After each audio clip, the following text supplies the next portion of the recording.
Flow is a generative video tool co-created with filmmakers to help them create better clips and scenes using AI. The entire tool is a combination of Google DeepMind's most advanced models, Veo, Imagine, and Gemini. So let's jump right in.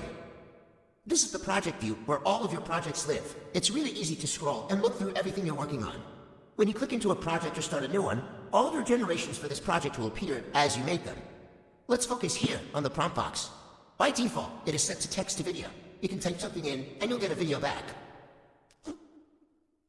You'll see there's a drop-down menu where you can switch between different modes. Let's explore frames to video. In each mode, you'll see these little chips that give you specific options for that mode. You have the option to use a first frame, a last frame, or both. This chip opens your ingredients drawer, which is a collection of previously used frames that you can select to reuse. You can also either upload or generate an image to use as a frame. Another chip here is where you'll find camera controls. You can select the camera icon and add a camera move into your generation without having to describe it in the prompts. You also get a little preview of what that camera move is. Now, let's take a look at ingredients to video mode. This is similar to frames to video, but instead of using the image as your first or last frame, you can select a few ingredients to combine in one scene and add a prompt of how you want them to interact in the clip. As you continue to use the same ingredients, you'll see how easy it is to achieve character, location, and object consistency across shots. Now that we have a clip that we like, let's bring it over to Scene Builder and make a little sequence. You can hover over the clip to see the button that says Add Scene, and that automatically moves you into the Scene Builder.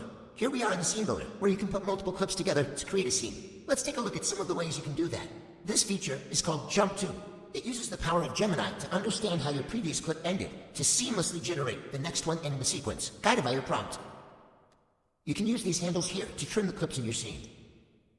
Use this plus button and select Extend, and add a prompt to extend the clip that you are working with to make longer scenes.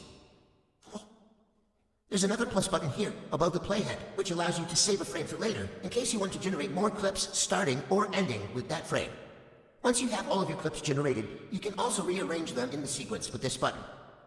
Then you click here and download your scene. So that is your quick introduction to getting started with Flow. We're incredibly excited to see what you create.